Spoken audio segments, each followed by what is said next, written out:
നബിദിനാഘോഷത്തിന് അതിന് ഇസ്ലാമിക പ്രമാണങ്ങളിലൊന്നും തെളിവില്ല. മുൻഗാമികളുടെ നടപടിക്രമങ്ങളിലും ഒരു തെളിവും കാണില്ല. അപ്പോൾ പിന്നെ എങ്ങനെയെങ്കിലും ഇതൊന്ന് അകത്ത് കയറ്റാനുള്ള പല ചിന്തകളുടെ ഭാഗമായി വന്ന ഒരു ക്വസ്റ്റ്യനാണിത്. യഥാർത്ഥത്തിൽ അങ്ങനെ വന്നാൽ ഇങ്ങനെ ചെയ്താൽ എന്താ കുഴപ്പം, അല്ലെങ്കിൽ അത് കൂടുതൽ ഉപകാരപ്പെടില്ലേ? ആ സന്ദർഭത്തിൽ പ്രവാചകൻ സ്വല്ലല്ലാഹു അലൈഹി വസല്ലമയെ കുറിച്ച് പറയുമ്പോൾ ആളുകൾക്ക് ശ്രദ്ധിക്കാനും മനസ്സിലാക്കാനും ഒക്കെ ഒരു ഇടമാകില്ലേ എന്ന് ഒരാൾ ചോദിക്കുമ്പോൾ നമ്മൾ മനസ്സിലാക്കി വെക്കേണ്ട ഒരു കാര്യം, എന്തിനാണ് ഇങ്ങനെ വളഞ്ഞു മൂക്ക് പിടിക്കുന്നത്? യഥാർത്ഥത്തിൽ ഈ ആഘോഷത്തിൻ്റെ അതിൻ്റെ ഉള്ളിൽ ഒരു കൃത്യമായ ഒരു കണ്ടന്റ് ഉണ്ട്.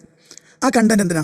നബി സല്ലല്ലാഹു അലൈഹി വസല്ലമയോടുള്ള ഇഷ്ടം പ്രകടിപ്പിച്ച് അള്ളാഹുവിൻ്റെ അടുത്ത് ആ ഇഷ്ടത്തിലൂടെ നമുക്ക് പ്രതിഫലം ലഭിക്കുക എന്ന കൃത്യമായ ഒരു നിയ്യത്തിൻ്റെ അടിസ്ഥാനത്തിലാണ് നടക്കുന്നത്. അപ്പോൾ സ്വാഭാവികമായി നമ്മൾ അറിയേണ്ട ഒരു കാര്യം, അങ്ങനെ ഒരു സംഗതി നമുക്ക് ചെയ്യണമെങ്കിൽ അത് അള്ളാഹുവിൻ്റെ ഹബീബ് സല്ലല്ലാഹു അലൈഹി വസല്ലം പഠിപ്പിച്ച് തരുമായിരുന്നല്ലോ? വേണ്ട.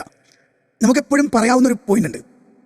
വളരെയധികം ഗൗരവതരമായി പ്രവാചകൻ സ്വല്ലല്ലാഹു അലൈഹി വസല്ലമയെ പരിചയപ്പെടുത്താൻ പറ്റുന്ന അല്ലെങ്കിൽ പറ്റേണ്ടുന്ന സമയമായിരുന്നു സ്വഹാബത്തിൻ്റെ കാലഘട്ടം. കാരണം ലോകത്തിൻ്റെ വിവിധ പ്രദേശങ്ങളിൽ ഇസ്ലാം വ്യാപിച്ചുകൊണ്ടിരിക്കുന്ന സമയം. അപ്പോൾ ഇസ്ലാമിനെക്കുറിച്ച് കൃത്യമായി അറിയുവാനും മനസ്സിലാക്കുവാനും ആളുകൾക്ക് സമയവും സാഹചര്യവും കിട്ടേണ്ടുന്ന സമയം. ആ സമയത്ത് യഥാർത്ഥത്തിൽ ഇങ്ങനെ ഒരു ആഘോഷം അവർക്ക് ഉപയോഗപ്പെടുത്താമായിരുന്നല്ലോ. പക്ഷെ എന്തുകൊണ്ടാണ് സ്വഹാബികൾ അങ്ങനെ ഒരു ചിന്തയിലേക്ക് പോകാതിരുന്നത്? എന്നാൽ സ്വഹാബികൾ എല്ലാ സന്ദർഭത്തിലും പ്രവാചകനെ പരിചയപ്പെടുത്തിയില്ലേ? അതെ. ഒരു മുസ്ലിമിൻ്റെ ബാധ്യത എന്താണ്? തൻ്റെ ജീവിതത്തിലൂടെ ഓരോ നിമിഷവും അവൻ റസൂലുള്ളാഹിനെ പരിചയപ്പെടുത്തുകയാണ്.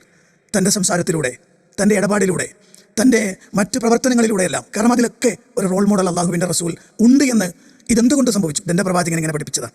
എൻ്റെ സംഭവം പെട്ടെന്ന് വളരെ ചുരുക്കിയത്. ഒരു ബൈക്ക് യാത്രക്കാരൻ റോഡിലൂടെ പോവുകയാണ്. ഇത് നടന്ന സംഭവമാട്ടോ, ഇല്ലാത്തല്ല. പോകുന്ന വഴിയിൽ അല്പം മുമ്പ് ഒരു ചെറിയ മരത്തിൻ്റെ കൊമ്പ് അവിടെ ഒടിഞ്ഞ് വീണിട്ടുണ്ട്. ഒടിഞ്ഞിങ്ങനെ ചാഞ്ഞ് നിൽക്കുന്നുണ്ട്. പല ആളുകളും അതിൻ്റെ അടിയിലൂടെ ഞെരിഞ്ഞൊക്കെ പോയിട്ടുണ്ട്. അവരതിൻ്റെ അടിയിൽ കൂടെ പോയി. ആരും അതിലേക്ക് ശ്രദ്ധിച്ചില്ല. പക്ഷേ ഈ ബൈക്ക് യാത്രക്കാരൻ വരുന്നു, അവരവിടെ നിർത്തുന്നു, ഇറങ്ങുന്നു.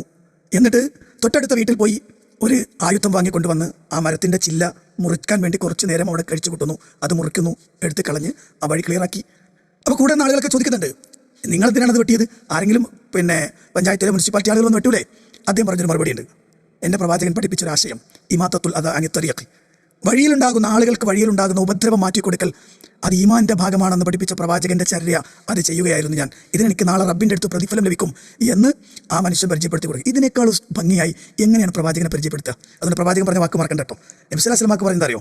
മൻ അഹബ്ബനി ഫൽയസ്തന്ന ബിസുന്നതി.